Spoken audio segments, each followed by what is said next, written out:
韦父王有事。教主恕罪，快起来！属下不敢起身。你是为了当年把我打下峡谷的事吧？要不是你那一掌啊，张无忌就不会站在这里了。我因缘际会，练就了九阳神功，把身上的寒毒驱除了。说起来，你是功不可没，我要谢你还来不及，怎么会怪你呢？属下惭愧。啊，要问你一件事，教主请说。珠儿呢？珠，哦，教主说的是殷白眉的孙女儿殷离呀。你绑走了她，你怕是吸她的血了吧？没有没有，属下吸人血也是因人而定的。珠儿是殷白眉的孙女儿，我斗不过白眉鹰王。这么说，珠儿她还活着？是，教主。教主，我知道你练寒冰绵掌而走火入魔，我虽不敢说精通医理，但也颇有涉猎。让我看看你的三阴脉络是否受损。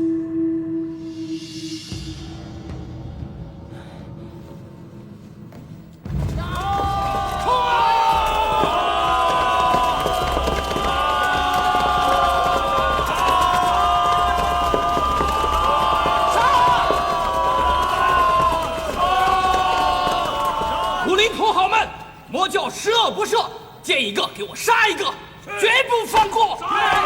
爹，我去找青翼父王。女儿，你等，千万不要着急，你得听我的。爹，我要为师哥报仇。不急，让其他帮派打头仗，咱们捡现成。要抓到青翼父王，我会将他碎尸万段。咱们分开走，等抓到了青翼父王，我们就得手了。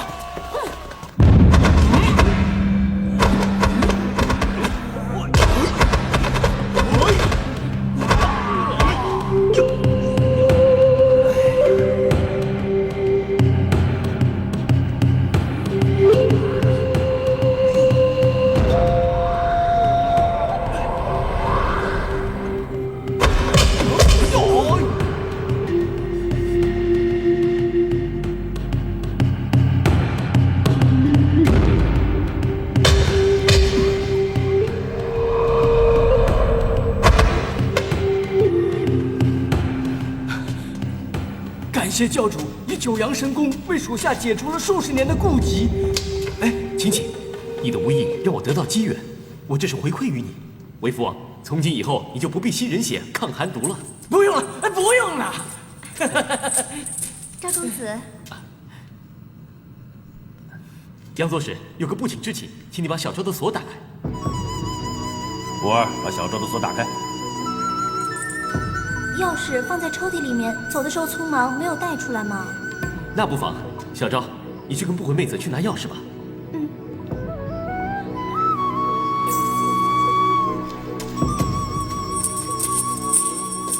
小昭这丫头年纪不大，性格极为古怪，教主不得不防啊。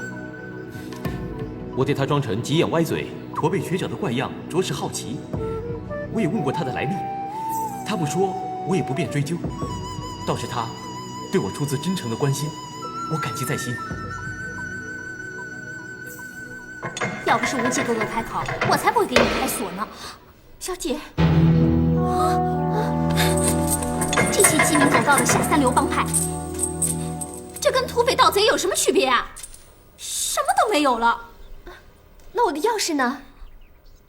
没了。小赵。我看这是天意，这链子恐怕要锁你一辈子了。你们是明教的人，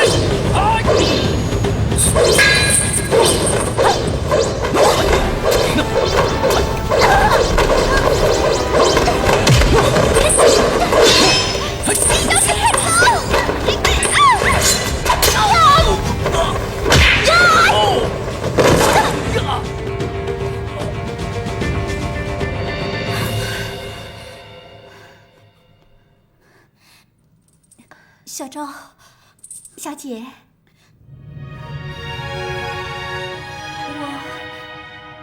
我一直对你，所以，不过我还是想要对你说，谢谢你啊，小昭。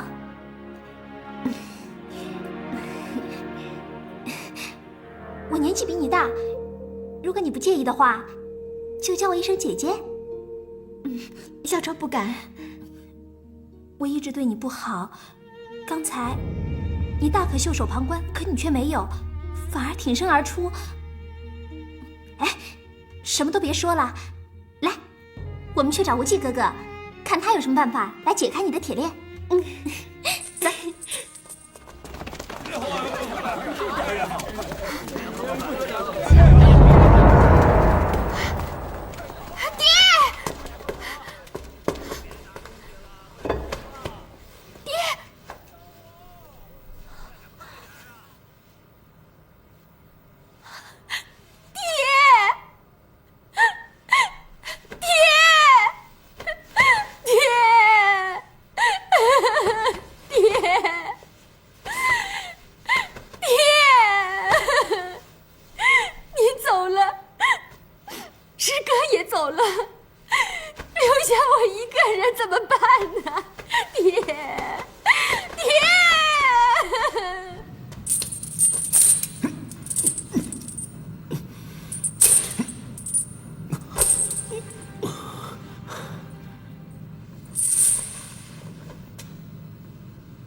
我以九阳神功加上乾坤大挪移的内劲，确实拉不断这铁链。杨左使，这铁链是什么材质做的？这个铁链是我们上代教主无意中得到一块陨石，经试炼，其中所含的金属质地和世间的任何都不同。曾命瑞金奇的巧匠试铸兵刃不成，退求其次，铸成此链。这样啊，难怪拉不断，看来没钥匙是开不了了。是的，小昭，你放心吧。打开锁链之事就包在我身上，我会另想办法打开的。哦，没关系的，反正我戴着脚链已经戴习惯了，走起路来叮叮当当的，反而觉得好听，还是戴着好吧。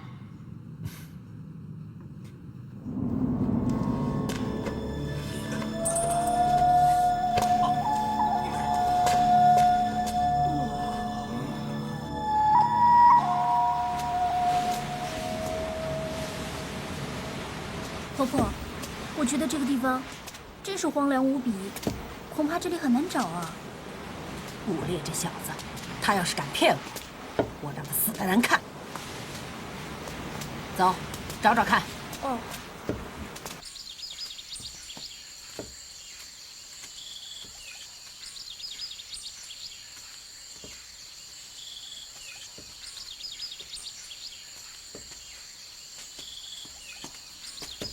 还记得我跟你说的话吗？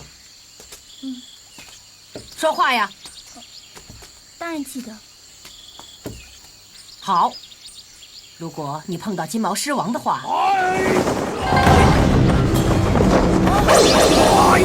谢三哥，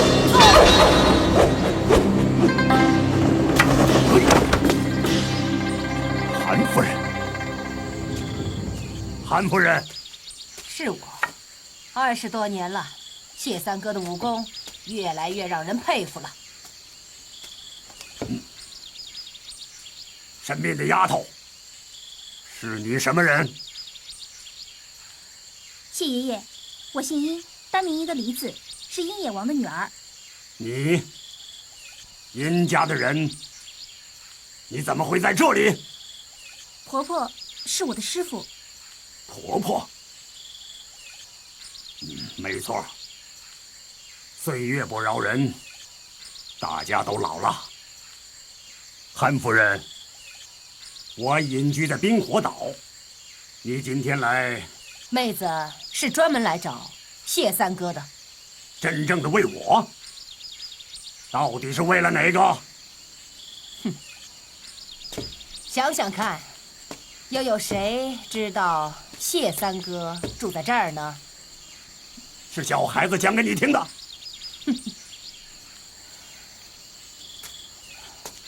来者是客，谢三哥忘了待客之道，能不能到你住的地方去说呀？不方便。谢三哥，先回答我的问题。我张武帝夫妇，他们可好吗？不好。你说什么？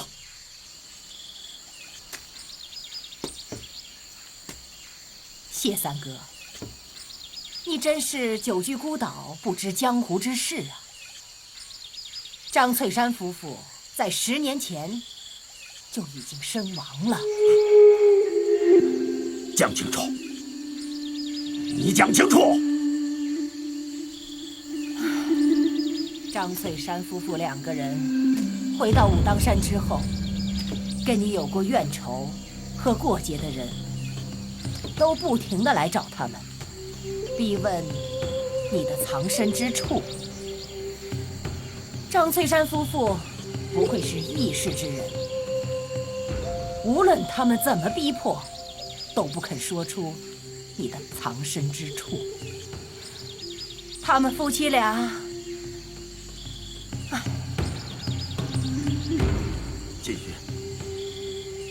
继续讲下去。张翠山夫妇为了保卫你的藏身之地，他们被逼得无路可退，是你的仇家逼得他们双双自杀呀！他们讲晚点来冰火岛，向我岛，还讲好在这里等，还讲好在这里等的。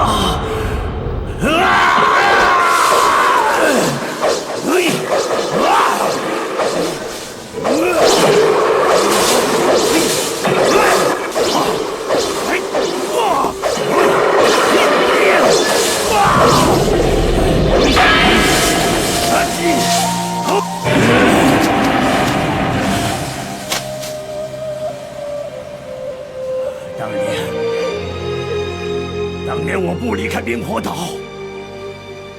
也不希望你们夫妇离开，怕的就是有此结局。五弟、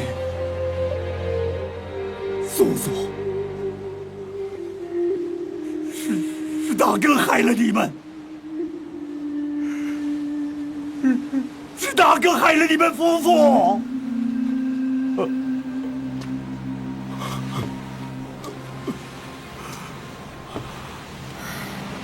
谢三哥，都10多年了，张武侠的尸骨也寒了，你也不必太伤心了。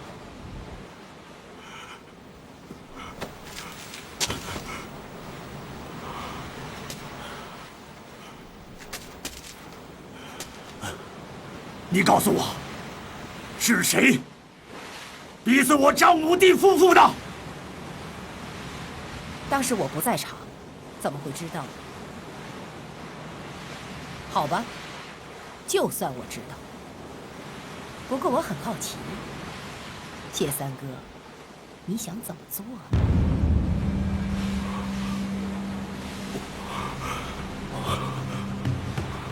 是啊，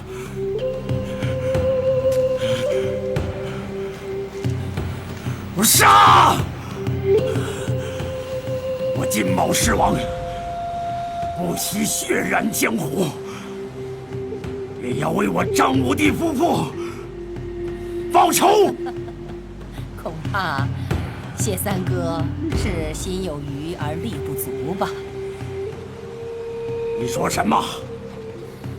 不是我妹子泼你的冷水，你现在双目失明，连自己的生活起居都照顾不了，还怎么能杀人报仇呢？我不管这些，必须管！谢三哥现在如此冲动，不仅办不了大事，反而会亲者痛，仇者快。你说什么？你说亲者痛，仇者快，可是指我那无忌孩儿。韩夫人，你是不是知道无忌的消息？唉，你赶快告诉我！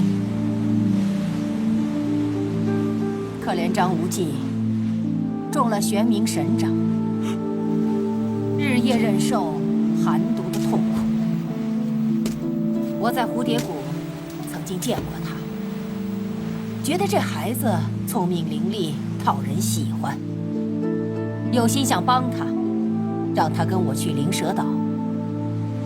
谁料想他执意不从啊！你说的是真还是假？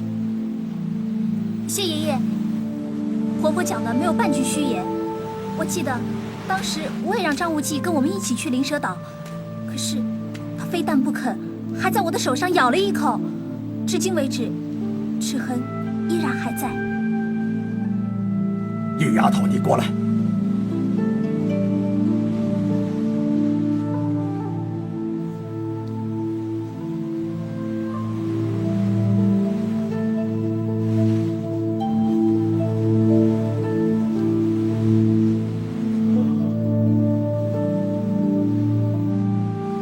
谢爷爷，阿离说的话绝非假话。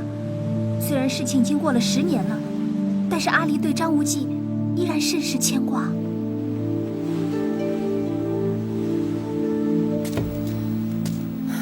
蝴蝶谷之后，就再也没有张无忌的消息了。想想看，一个不到10岁的孩子，又是没有父母的孤儿，并且身受重伤，在江湖上游走，一定是处处被人欺负。哎呀，真是可怜呐！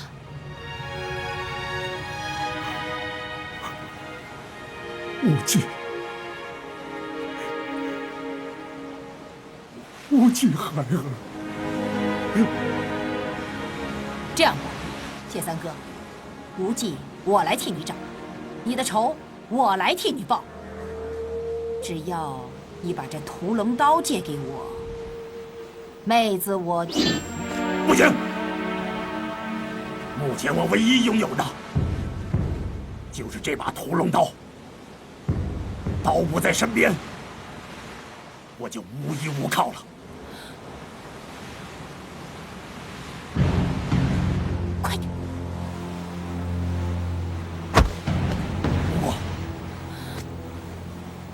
我愿意条件交换。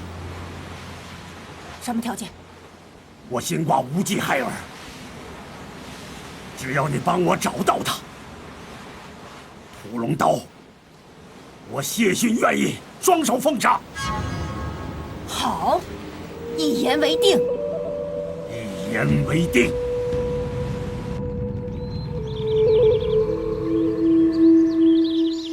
教主，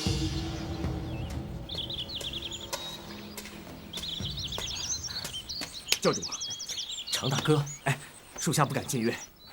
我们相识在先，论辈不论分，这是命令。无忌兄弟，这才是我认识的常大哥。刚才一直在忙，没得闲跟你打招呼。世事难以预料，真是没有想到，当初你在蝴蝶谷医好了我的伤，后来又以曾阿牛之名救了我一命。无忌兄弟，我欠你的人情，这辈子都还不了啊！快别这么说，咱们认识一场也是缘分的。是啊，今后常遇春以教主唯命是从。又叫我教主，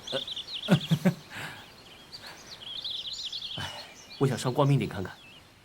我陪你去。不用了，我一个人去倒也方便。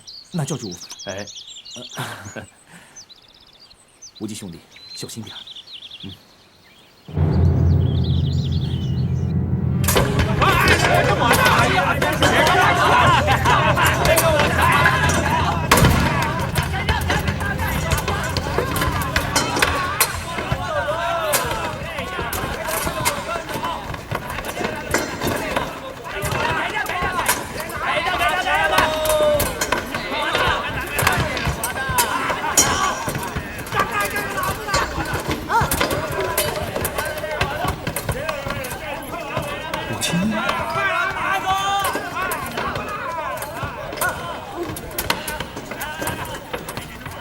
五姑娘，师哥，师哥，师哥，师哥，我好想你哦。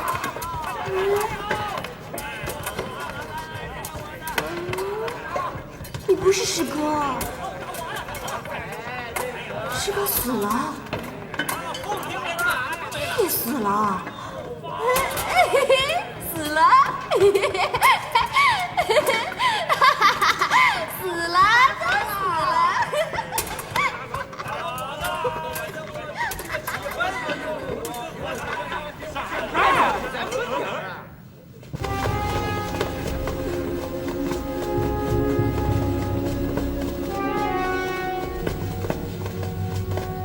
把这些不入流的帮派全砍了！来，慢着！明教有我张无忌掌理后，就绝不滥杀无辜。只要你们放下武器，就饶你们不死，并送你们下山。还不快走，等死！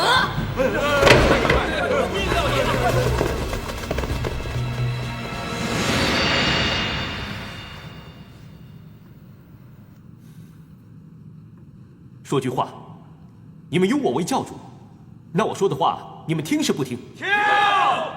不听者，教规严惩。是。好，那我就说了，本教一直给外界视为邪魔外道，为改变过去武林对本教的误解，从今以后，大家一定要严守教规，行侠仗义，为善去恶。尤其是本教兄弟之间，务必亲爱互助，有如手足，切戒自相争斗。我等谨遵教主圣谕。天鹰教众听着，本教和明教同气连枝，本是一脉。天鹰教这个名字永除民武林，返本归宗，人人捐弃旧怨，为明教群策群力。另外，打从今日起，只有张教主，没有殷教主，不遵者犯上叛逆。遵令。天鹰教和明教分而复合，乃是天大的喜事。不过，我还是要把我的心里话说出来。就以事来论事，依据杨乾教主遗书所言，找回圣火令的人就是明教第34代的教主。他逝世之后，教主之位就由金毛狮王谢逊在这。所以，我认为理当即刻前赴冰火岛，迎归谢法王，由他设行教主，然后再设法寻觅圣火令。属下有话要讲。我明教群龙无首数十年，如今好不容易有了您这位智勇双全、仁义豪情的教主统领我们，可以重振声威。属下担心的是，万一我教中有一庸碌无能之人，无意中取得圣火令，怎么着？难道求他当教主不成？杨乾教主的遗言是20多年前写的，跟当今的局势大不一样。依属下之见，金毛狮王还是要迎接的，可圣火令也是要寻找的，但要找另外一个人做教主，恐怕是不负众望啊！是啊，谁还能做教主呢？不成，杨乾教主的遗命绝不可违。好了，我心意已决，大家不必再多言了。哎呀，眼前第一大事是去海外迎归金毛狮王谢法王，此行非我亲去不可。还有哪位愿与我同去啊？我等愿追随教主同赴海外。不行，前往海外的人手不必太多。明教此刻尚有许多大事需人料理。这样吧，杨左使随我前行，吴散人率领天地风雷4门，刘正光明顶重建总坛，金木水火土5旗分赴各地，召集本教分散了的人众，请外公率领天鹰旗寻访光明右使和紫山龙王2位的下落。韦福王请分别前往6大门派掌门人居处，说明本教只占修好之意，纵使不能化敌为友，也当能止息干戈。遵教主圣谕。爹，我也想到海外去瞧瞧冰火岛的风光啊。我可做不了主，你去跟教主说。不会，妹妹，海情甚是危险，你若不怕，杨左使又放心你去，那我也没意见了。我什么都不怕，爹，咱们就跟无忌哥哥，不是，我是说教主，咱们就跟教主一块儿去，好不好？教主都开口了，爹能说什么？谢谢爹。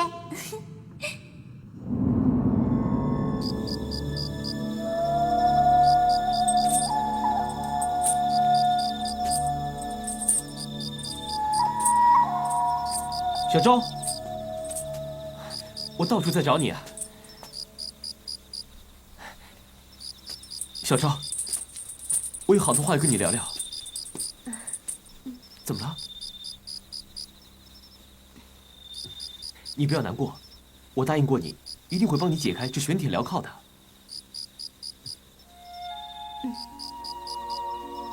你好像有很多心事啊。没有，公子教务繁多，不必再为小昭一人费心了。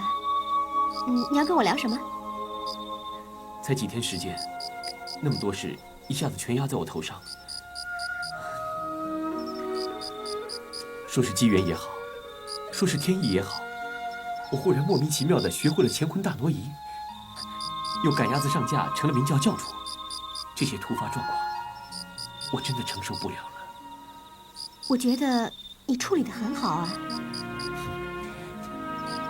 我没有经验，完全是凭直觉来做我该做的事情。小赵，我真的开始有点忧心，怕往后的路不好走。公子，不管你怎么做，我觉得只要养不愧天，父不愧地，问心无愧就好了。小赵，跟你聊聊，我的心情真的放松了很多。在其位谋其事，我先去把义父接回来再说。至于你嘛，你就安心留在光明顶上住着，等我把义父接回来，再借他的屠龙刀给你斩脱镣铐。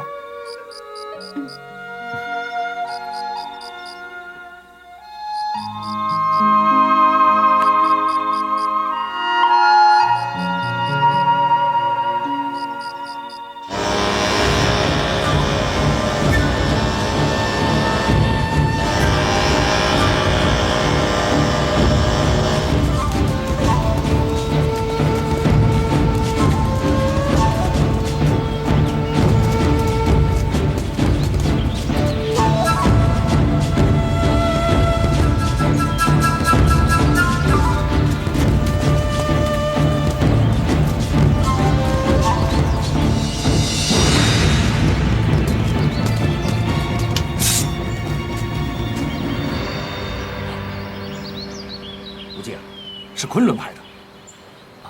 由此断见，不难断定昆仑派在此遇伏。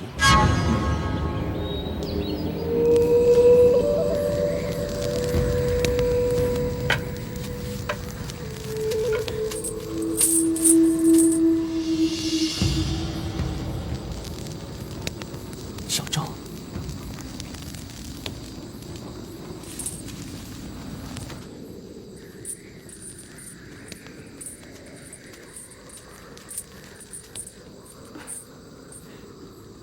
讨厌的铁链，我尽量不想出声，可还是惊扰了你。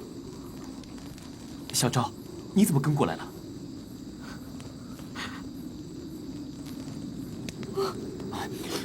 好了好了，别哭了别哭了啊！我一个人在光明顶，没有亲人，又没有地方可以去。公子待我好，你到哪里，我也跟到哪里。我带你走。公子真的要带我去冰火岛？还是公子待我好？娘说要提防女人骗我，越是好看的女人越会骗人。可是我碰到的芷若、不悔、小昭、珠儿他们对我都很好，娘的话对吗？是峨眉派的人。我们是峨眉门下，见到火光而来，请教在下张无忌。请问路上可有遇到我师父灭绝师太？据在下所知，灭绝师太离开明教光明顶已有数日之久了。师姐，我就说我们跟师父错过头了。不可能啊！师父要咱们分3路接应，又有信号火箭联络，怎么会错过？各位，打搅了，告辞。保重。教主，我看这事必有蹊跷。灭绝师太打道回峨眉山，不该和接应他的门人错失才对啊。是啊，各门派元徒都有自己特殊的联络暗号，哪有不见踪影之理啊？先是崆峒派，后是峨眉派，事情有点不太对啊。天亮上路后，为防意外，由我来打前哨。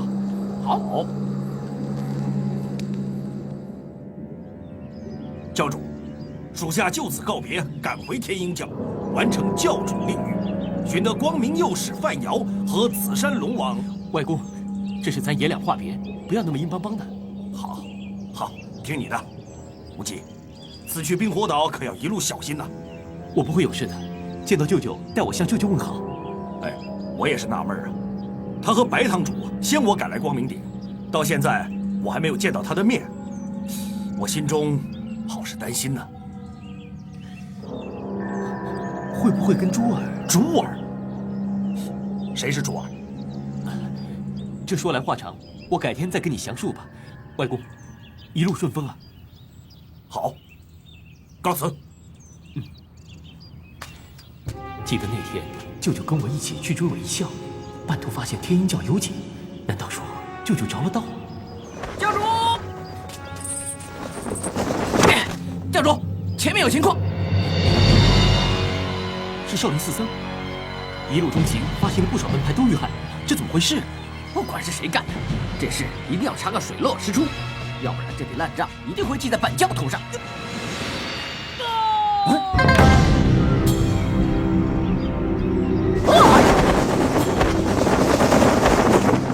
怕又是其他门派遇害。教主，是武道阴六侠。柳师叔，好个臭和尚！柳师叔是我，无忌，快帮忙抬上去！不行啊，教主，阴六下的所有关节都被人打断了。柳叔，是谁下的毒手啊？跟三哥一样，是少林金刚之力所伤。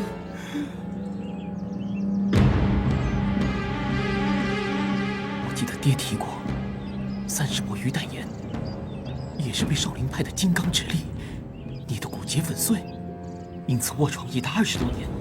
难道会是同一个人所为吗？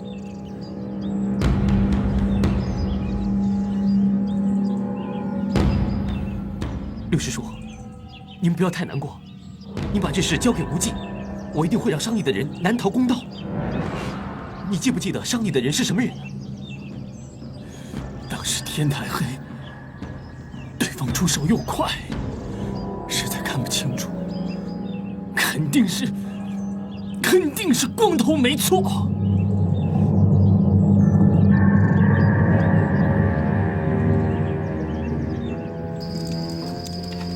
这一来啊，殷六侠可惨了，这一辈子恐怕都要躺在岛上不能动了。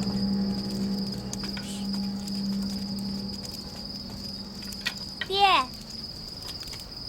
你回来了？啊无忌哥哥呢？哦，在那边。啊。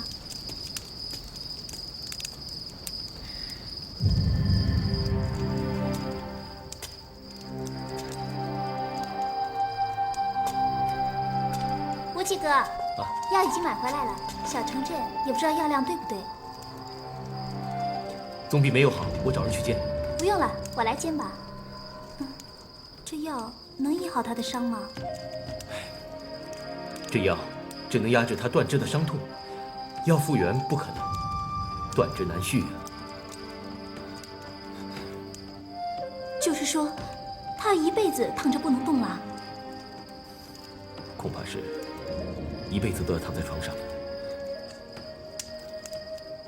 殷六侠他好可怜，年轻的时候跟娘有婚约，深爱着娘，可却遭受失恋之苦的煎熬。现在命运又要折磨他，让他变成终身残废。我觉得老天爷真的实在不该再折磨他了。不会，我去煎药。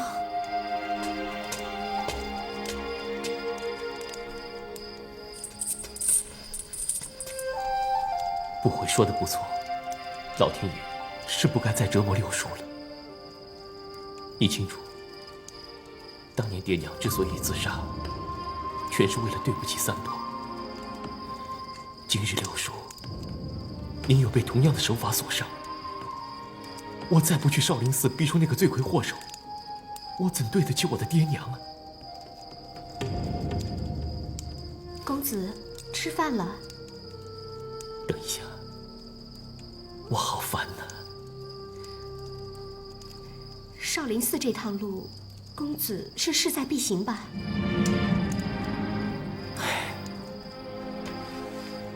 我爹娘、三伯，还有六叔，都跟这个少林派的行凶之人有关，我不能不去。公子担心，这次去了少林寺，假若少林派肯坦率交出罪魁祸首，那是再好不过。否则，以公子明教教主的身份，势必要和武当派联手对付少林。这一步路是你最不想走的。我已严令明教兄弟，不忍向各门派帮会寻仇生事。可是六叔，我不能视而不理呀，这是我的私事。可是我却要因私废公，朝令暮改，这叫我怎么服众啊？再说，这祸端一开，此后冤冤相报，只怕又要争斗不息。像我出丹次大人，就碰到这么一件极棘手的难题。我诚心诚意的要止息战争，但凶杀血仇却破人而来。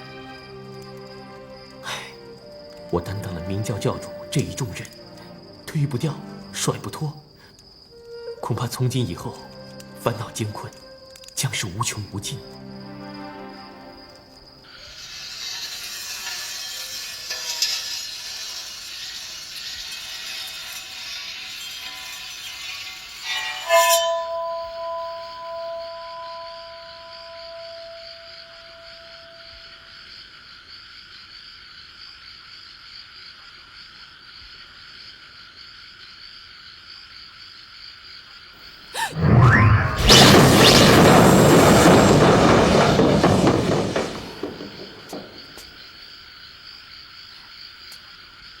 好剑呐，好一把倚天宝剑。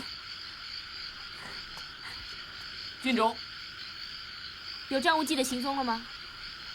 回禀郡主，张无忌一行已经过了玉门关。照他们的脚程看来，不到数日就可以到达本县了。再去探。是。宁敏，这是我父亲的家书。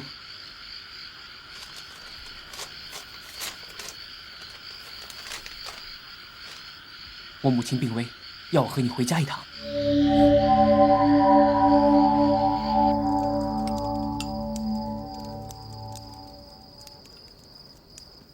宁六侠，吃药了。来。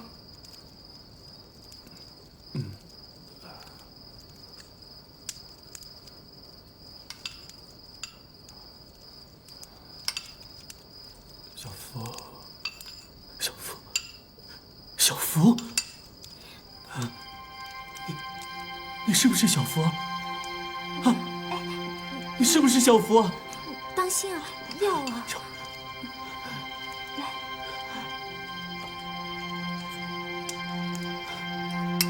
小福，你知道吗？你知道吗？我好想你啊！小福，你要答应我，永远不要再离开我，好不好？啊！好了好了，你先把药喝了吧。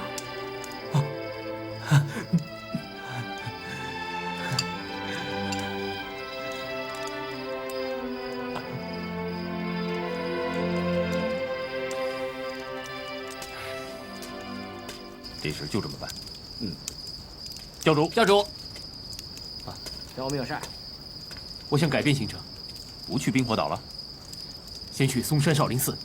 为殷六侠受伤的事儿找少林和尚理论，我同意。杨宗师，你呢？我对殷六侠一直抱憾，他的事我竭尽全力。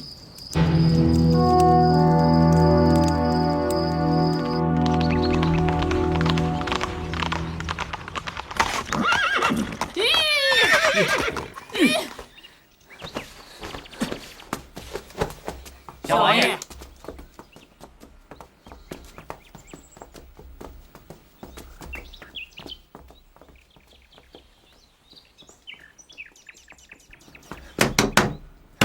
呀？是孩儿，父王。强儿，父王。七王爷，咪咪，你也赶来了。七王爷招我不敢不来。爹，姑娘怎么了？哎，你不要进来。她现在受不得一点刺激。这王妃怎么突然就病了？病来如山倒，我也是措手不及啊。那大夫怎么说呀？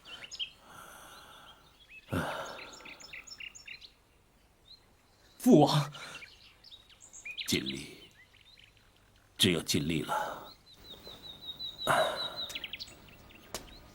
为父叫你回来，有2件事。第一，我要让你陪在你母亲身边，度过她所剩无几的人生时日。再者，就是我决定让你跟敏敏早日完婚。七王爷，日子和该遵循的礼数，我会和你父亲商议的。可是我奉旨平了不碍你的事，你奉你的旨。婚事由我跟你父亲张罗。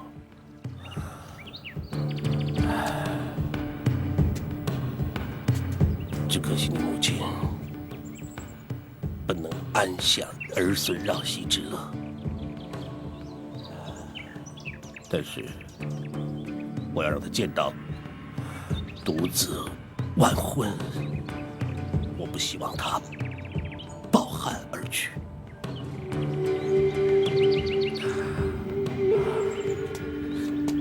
爹，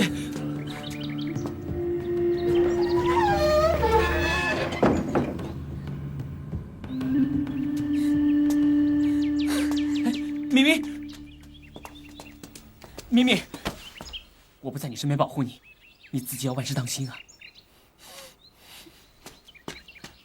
你要小心啊！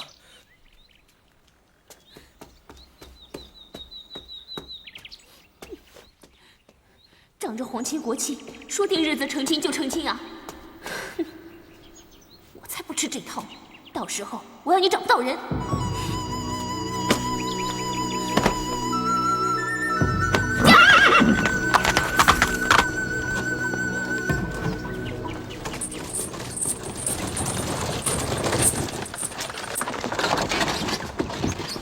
先暂住这里，安顿好六叔后，佯作是为福王，随我去少林寺。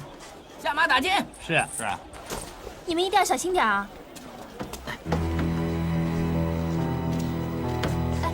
轻点，轻点。慢一点，小心点。哎，当心点啊，轻点。轻点。来，好。哎，轻点啊。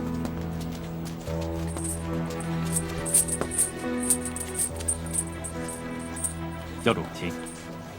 来人呐！再叫我打死你！看什么看？就挖谁眼珠子？谁眼珠子？你叫我死！天剑，哎呀！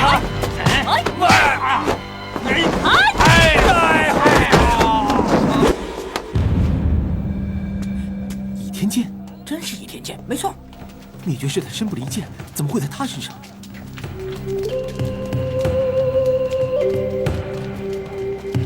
这个人是一位姑娘。姑娘，她的神态举止说明她是女扮男装。教主，咱们一路东行，各门派都出了事，会不会跟她有关？为了一查倚天剑为何在他身上，走，走。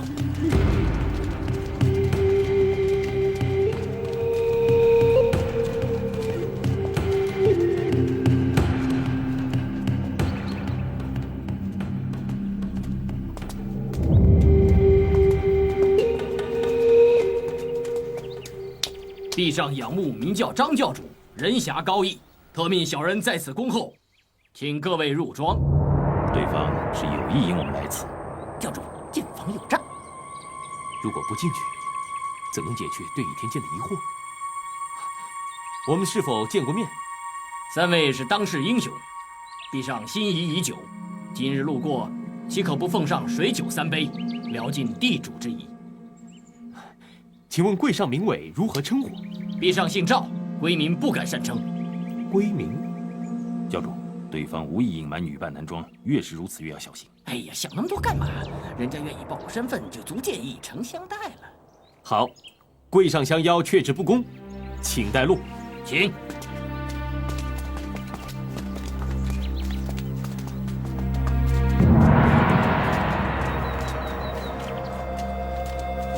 这边请。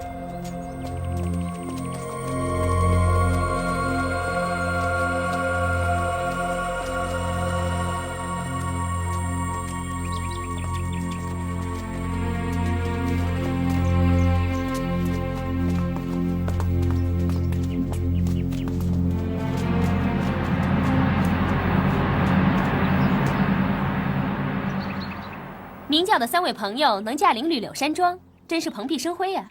张教主、杨左使、韦福王，请。姑娘能一一点出我们3个人的姓名，说明对我们的来历很清楚啊。明教近日光明顶一战，张教主以绝世神功威震6大门派，轰动武林。这么大的事，小女子怎么会不知呢？请。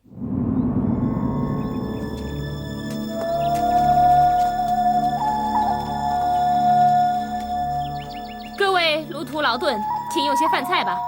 请。请。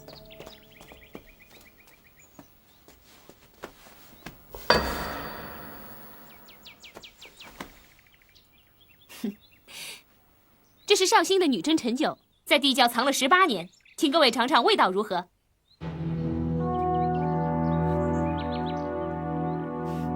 人在江湖，处处得防备，尤其是陌生人。面对陌生人，小心驶得万年船。应该啊。赵敏诚心相交。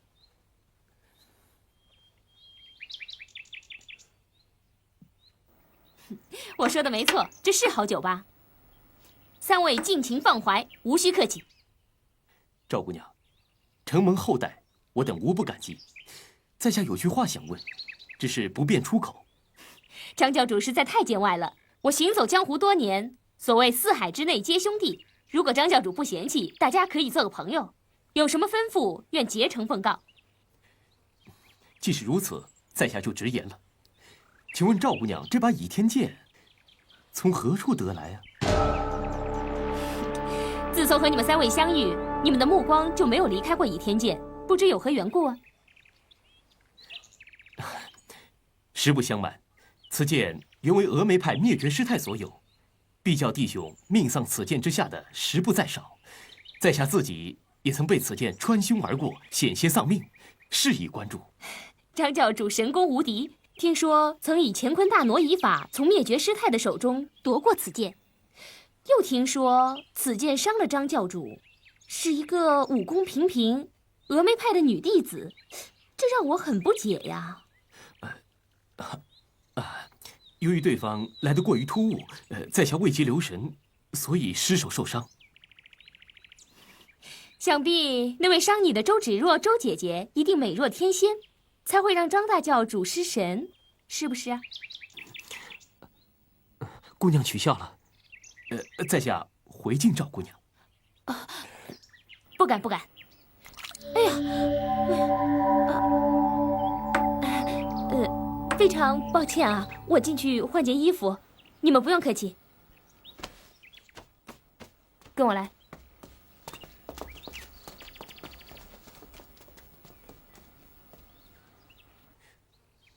此款水仙的香气清芬优雅，甚是少见呢。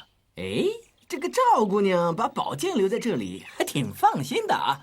韦父王，哎呀，看看嘛，有什么了不起的？教主，你不是也挺好奇的吗？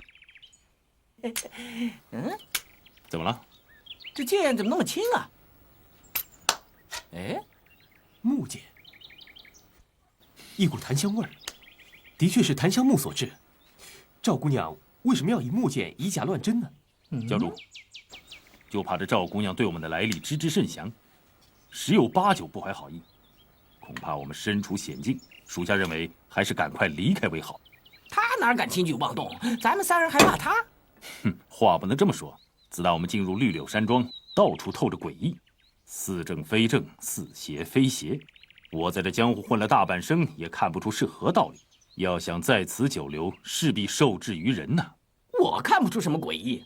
要说诡异，这酒里没毒，菜咱们也没动过，我看没什么问题。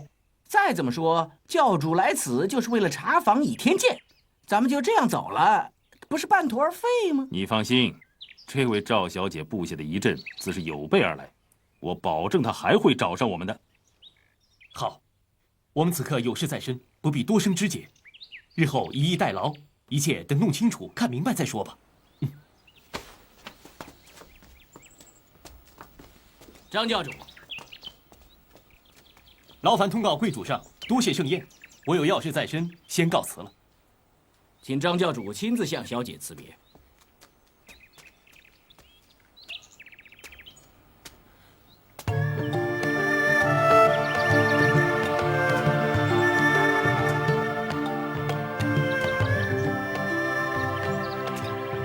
张教主，怎么要走了？啊，我们俗务缠身，不能多待，日后当再来拜访。我会在此恭候大驾。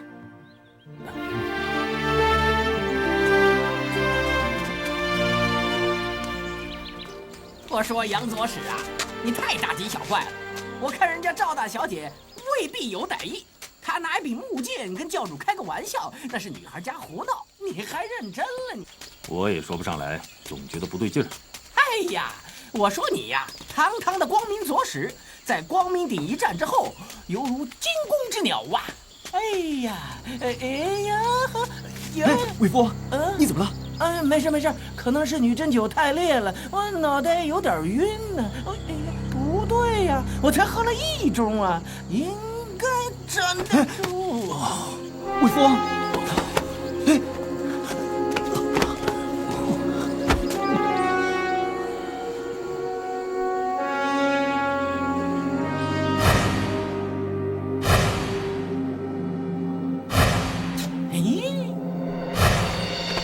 不论心头如何烦恶难受，总之绝不可调运内息，否则毒发无救。切记，切记！已经很小心了，怎么还会中毒啊？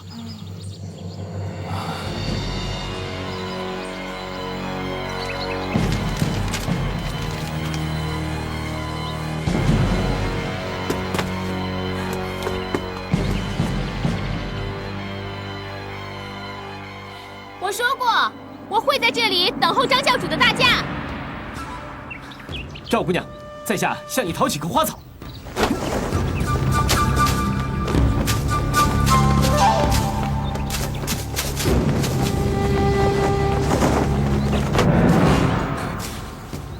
多谢解药，告辞了。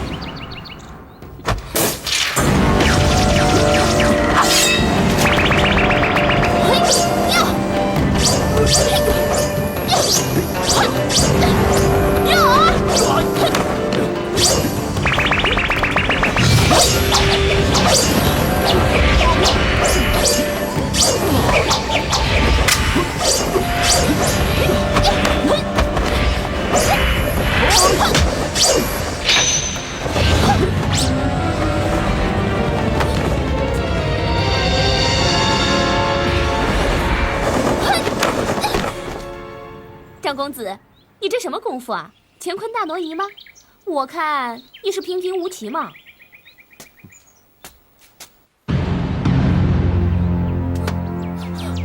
老是心怀不轨，刚才摘下珠花的时候，要是在你的太阳穴上一戳，你的小命可就不保了。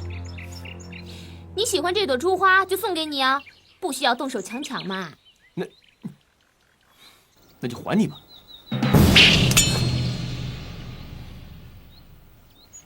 你是小偷！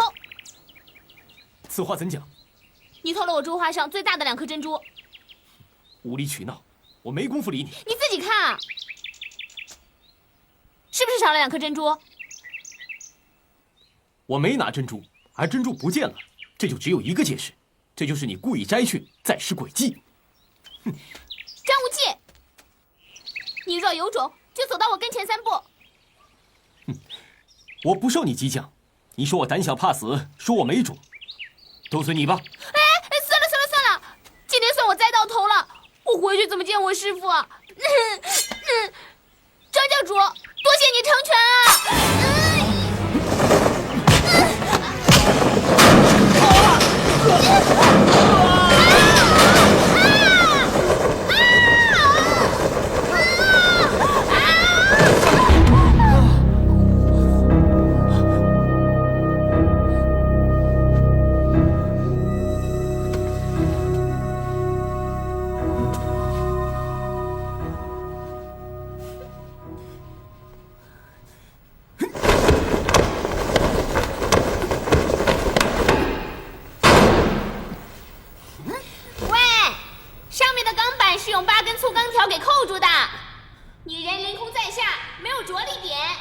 即使你武功再高，力气再大，也推不开的。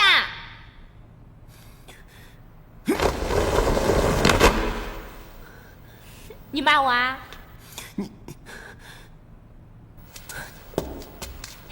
我假装自杀，害你中计，你一定很气我，你一定会骂我阴险狡诈、卑鄙无耻。张教主，这个陷阱呢是纯钢锁住的。打磨的滑不溜手，连条细缝也没有哎！哎，你居然能以壁虎游墙功游上去，哼，佩服佩服啊！你也陪我深陷此钢牢，有什么好得意的？这丫头狡猾得很，陷阱中一定有别的出路，不能让她独自逃走。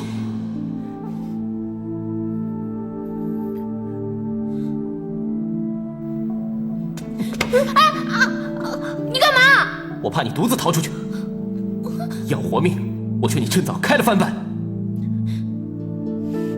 你慌什么？你跟我又不会饿死在这儿。等一下我下人找不到我，肯定会放我们出去的。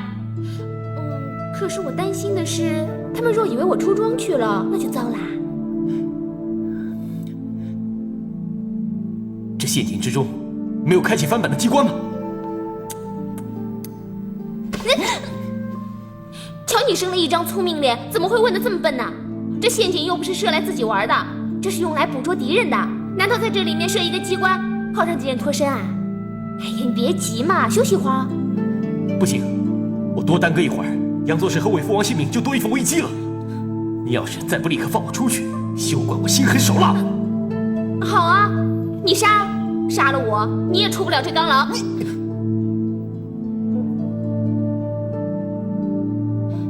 喂，那你授受不亲哦，你老抓着我干嘛？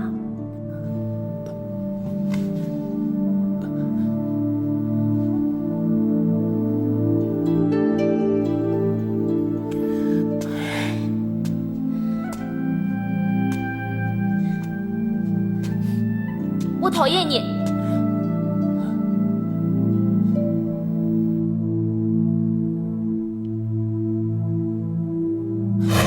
你叫什么名字？我不告诉你，因为你是坏人。不许你说我是坏人。你就是坏人！坏人！坏人！你打我吧，我不害怕你。我讨厌你。我问你，我明教和你素不相识，无冤无仇，你何故要处心积虑置我们明教于死地呢？你不明白的事情太多了。好吧，既然你问起，那我就告诉你。你可知道我是谁？我不说，你当然不知道了。不，我不需要你从头说起。虽然我很想知道你的身份来历，可是等你从头到尾慢慢说来，杨作士和魏父王早已经毒发毙命。何况我怎么知道你说的来历是真是假？万一你捏一套谎言胡说八道一番，那只是枉然费时。眼前我别无他法，我就逼你叫人来开启翻版。我现在只要轻轻用力，你的性命就没了。你还不叫人开启翻版？我无人可叫啊！再说，这个钢牢是封闭的，就算你喊破喉咙，也没有人听得到嘛。你还嘴硬？你不信啊？那好啊，不信你自己喊喊看嘛。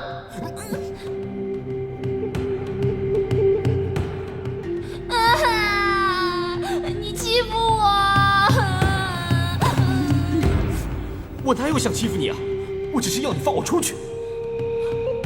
我又没不答应放你出去。好，你要我叫，我叫了啊！哎，来人呐！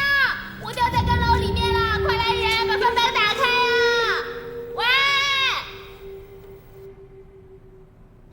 你看，没用吧？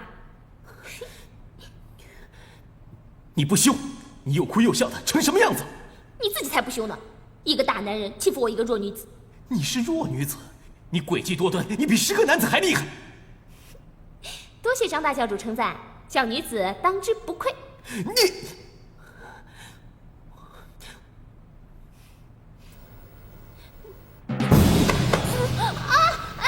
你要干嘛？张无忌，你要干嘛？我救人，张无忌已经治好无礼了。张无忌，不要乱来啊！你放开啊！你放开啊！无忌好痒啊！我讨厌你啊！放手啊！张无忌，放开啊！我讨厌你啊！张无忌，你这臭小子，你这贼小子！你赶快放开，我受不了了！我有一天一定会将你千刀万剐！你放开我，放开我！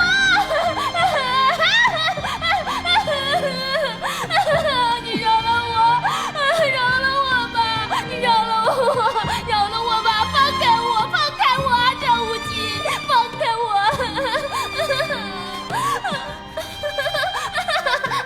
放开我，张无忌！张公子，张家主，你饶了我！饶了我！愿意放我出去了吧？我怕！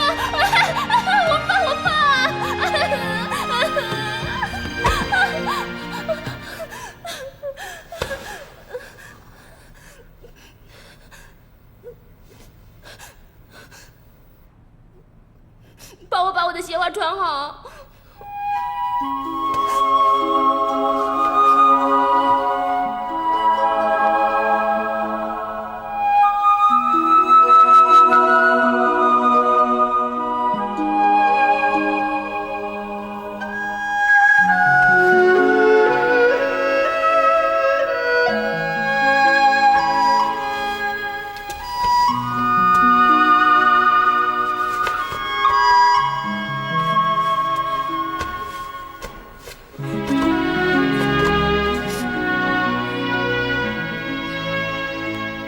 你可以放我出去了吧？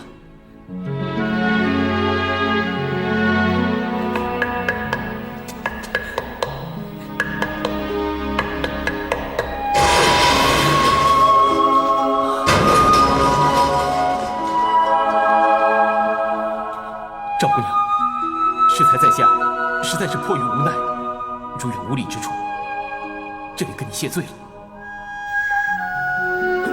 赵姑娘，我走了。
我家主人，请张家主收下，留作纪念，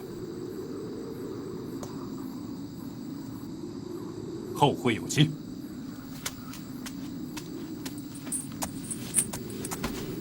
这，水是。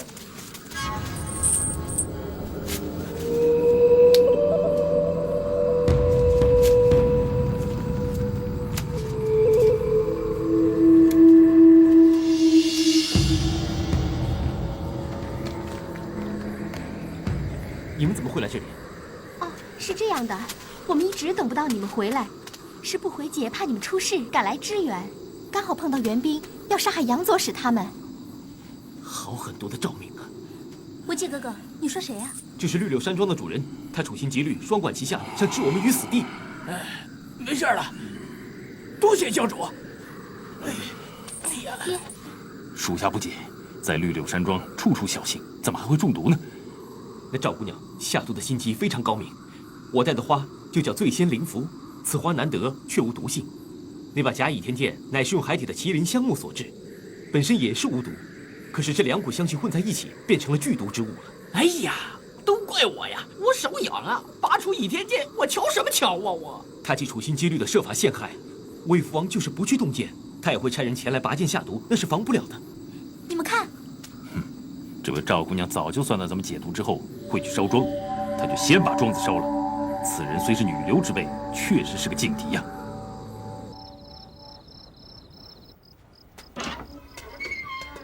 不回妹，无忌哥，无忌哥，你快劝劝殷六侠吧。怎么了？都一整天了，殷六侠他不肯吃也不肯喝的，跟他说话也不搭理我，就是眼睛也不肯睁开。你看，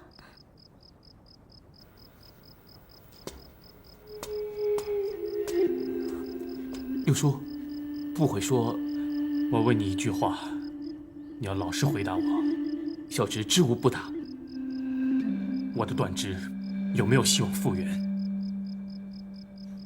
你答应我的，知无不答。有。我不信，我不信，你在骗我。不，你是在安慰我。真能复原的话，你30伯就不会躺在床上残废20年。我不想像你30伯那样，做人没有尊严，事事叫人服侍，处处看人脸色。我不想活得那么没有自尊，我不要！六叔，你把我杀了！你是我侄儿，当侄子的就要听叔叔的话，快动手！六叔，你听我说，你把我杀了，快把我杀了！我情愿一了百了，死了就什么都不知道了。快动手！动手啊！你把我杀了，快把我杀了！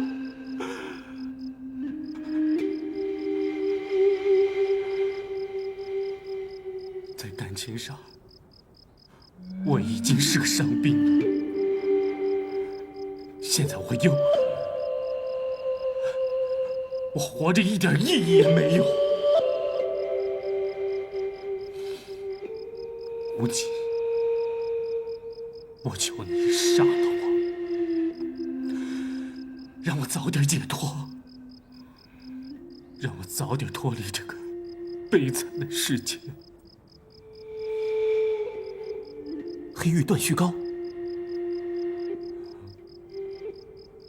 我熟读叠骨医仙胡青牛的医经，记得上面有记载，在西域有一路外家武功，疑是少林外支，手法极其怪异，断人肢骨，无药可医。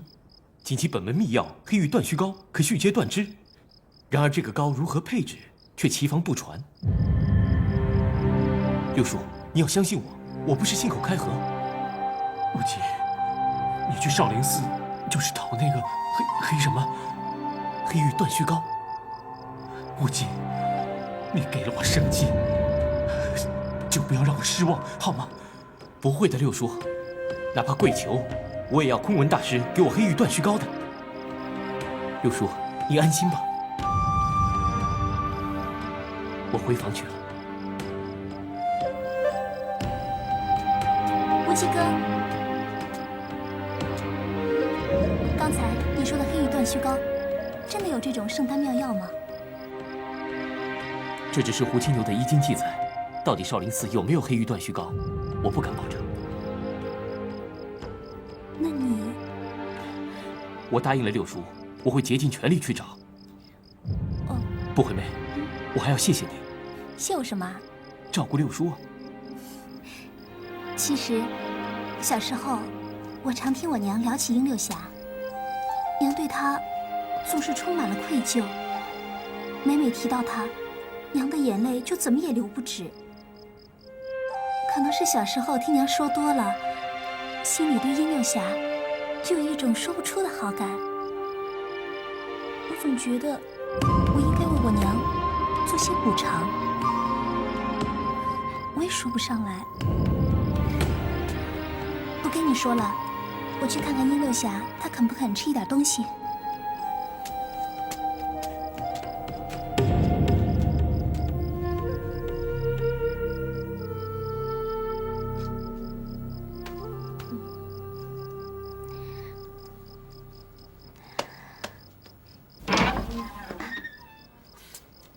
公子，你回来了。我倒茶给你喝。小赵，以后你不用再做这些丫头的建议了。我服侍公子是心甘情愿的，不论是什么建议呀。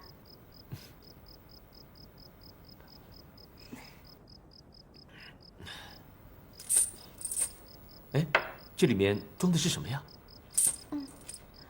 我怕盒子里装着什么毒虫毒药、毒箭暗器的，所以不敢开。说得对，这赵敏姑娘诡计多端，叫人防不胜防，是应该当心一点啊。小赵，你过来。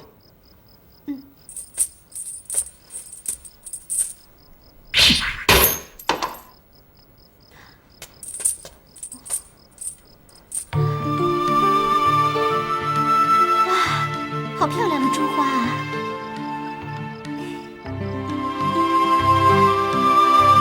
这珠花，我曾从赵敏鬓边摘下来过。这2颗珍珠，她又重新穿起。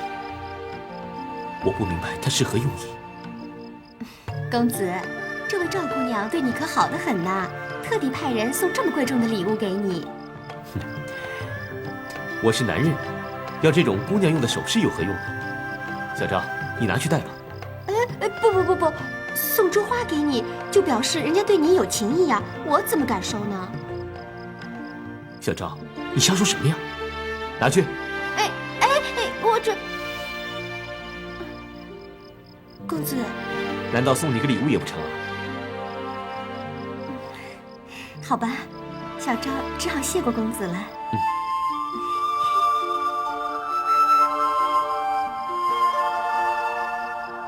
想聊聊吗？聊什么？聊你心里想的事啊。小赵，你真的是……怎么啦？我心里有什么事都瞒不过你。小时候，我和爹娘在去武当山的路上，被援兵绑架了。在那个时候，我见到个小女孩。是赵敏？我不敢确定是不是同一个人。刚才我们被援兵围攻的时候，是谁下令撤走援兵的？是赵敏。由此联想，应该是同一个人。他气宇不凡，言行举止透露着贵族气质。由他能指挥援兵来看，赵敏定是皇家之后。只是我不明白，他为什么要针对我呢？心中有太多的疑问，让我想不通。疑问？在深陷绿柳山庄刚牢的时候，赵敏不提不问我为何清楚中毒之事，又为何知道解毒之法？要不是他对我了如指掌，为何对我每一步要走的路都清清楚楚呢？想来，不禁令我脊背发凉，越想越觉得可怕。公子，你也不必再钻牛角尖了。我相信你和赵敏还会有碰面的机会，到时候你再找他一解心中的迷惑。也只有如此了。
他竟然碰我的，太凶了。不过真气自己当时怎么不给他2个耳光。不许你说我是坏人！你就是坏人！坏人！坏人！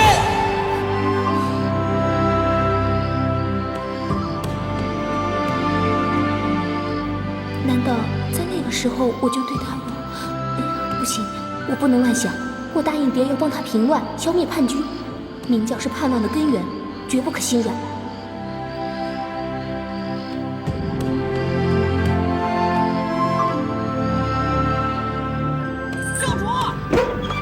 教主，吵起来了！吵起来了！你说什么？哎呀，他们父女俩吵起来了，吵得好凶啊！哪2个？哎呀，还会有谁？杨逍和他女儿杨不悔呀！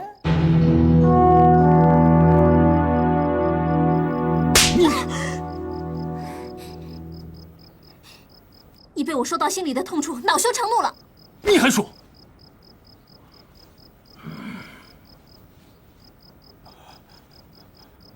爹，应该面对的，总是要面对，你躲也没用的。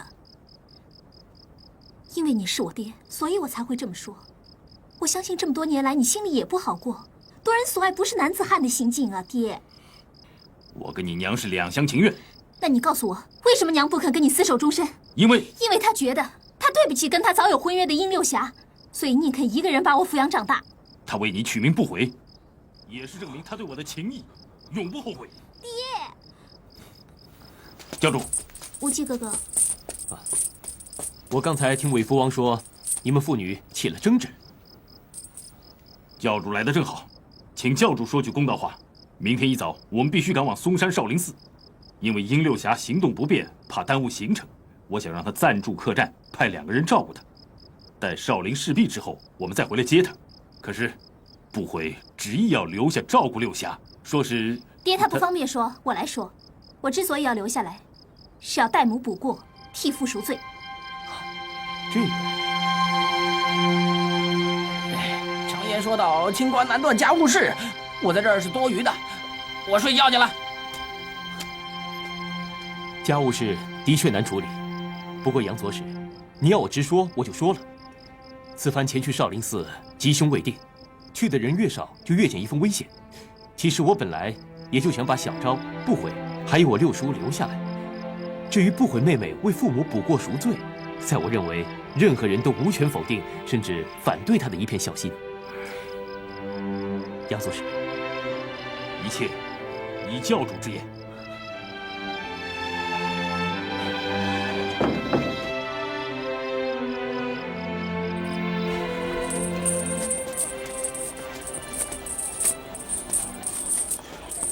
好了，我们要出发了。公子小心呐！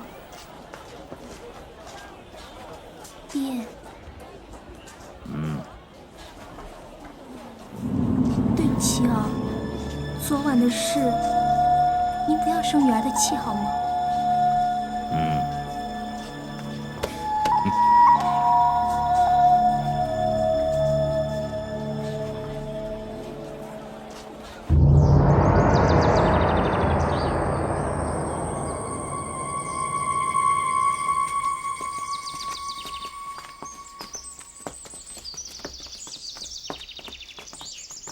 教主，山门是开着的，我们是按常理先递名帖，还是……教主，当年我和师公就坐在这儿，身受日晒夜寒，风吹雨淋，煎熬了3天3夜。少林寺不开门就是不开门。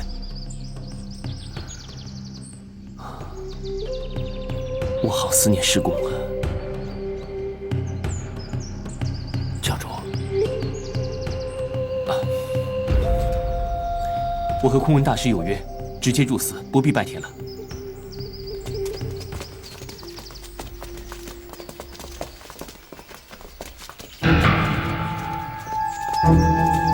哎，教主，少林寺似乎发生过一场大战，你们私下找找。能不能寻得少林僧人可以为民降油？是。进去看看。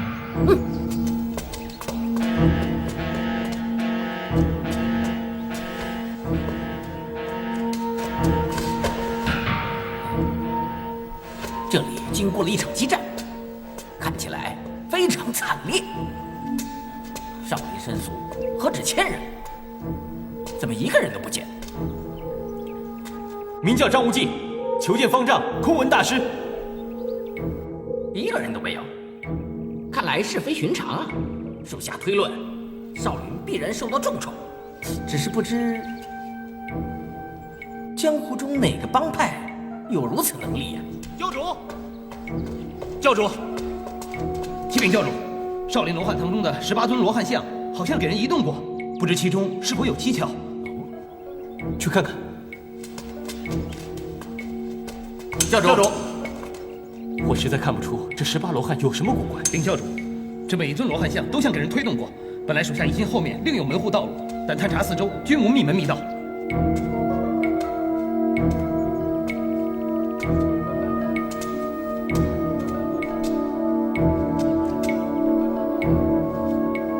奇怪呀！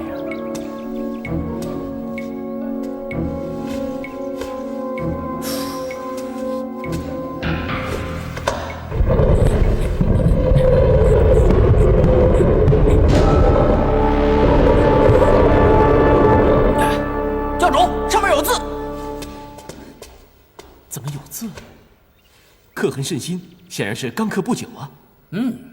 既然一尊罗汉像有字，那么其他罗汉像的背后肯定也有字。有道理。把每尊罗汉像都转过来看看。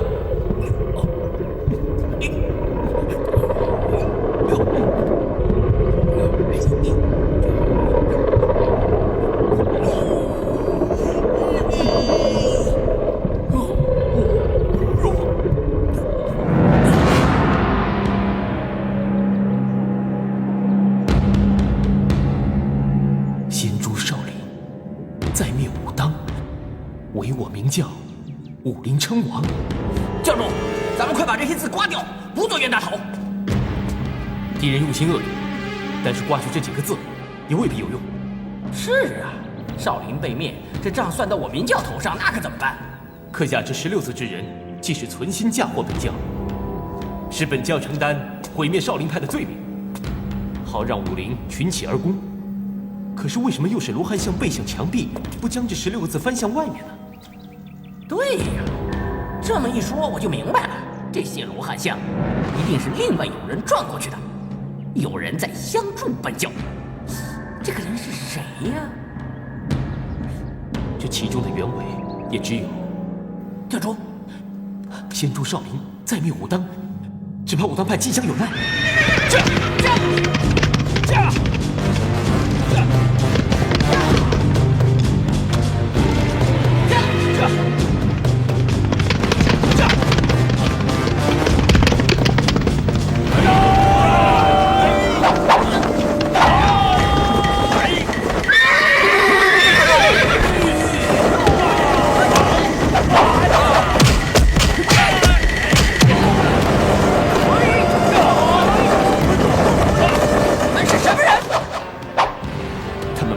前往武当山的路上，可想而知，目的是在阻截武当派的救兵。教主只管赶路，属下与他们纠缠。为父自重。教主放心，我老蝙蝠一向不打命。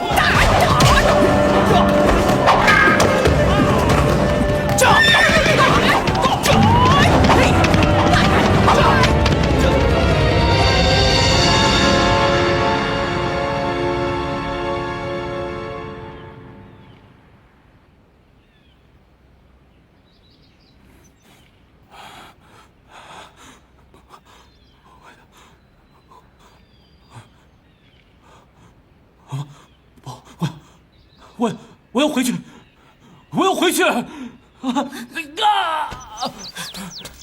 六侠，你不可以动的。武当有难，身为武当派弟子，我不能不回去啊！你不能动的，你不可以乱动的。我是个废人，我没用，我没用啊！武当有难，我却帮不上忙，我是个废人，我没用，我没用啊！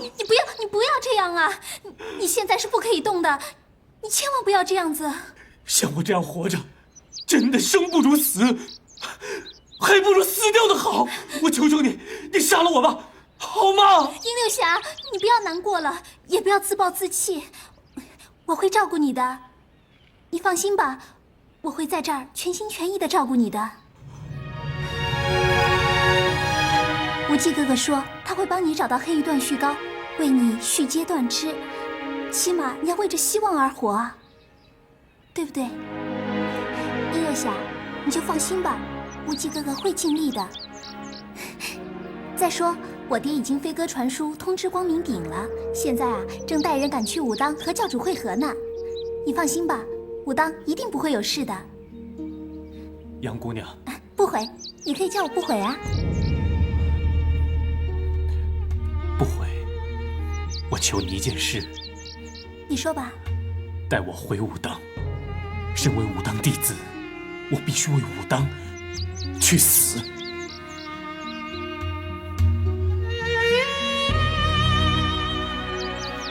好。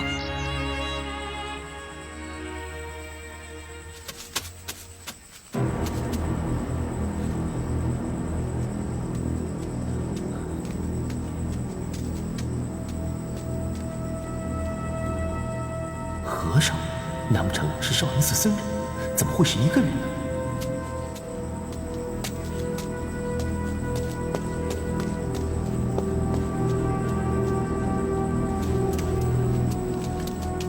来者止步！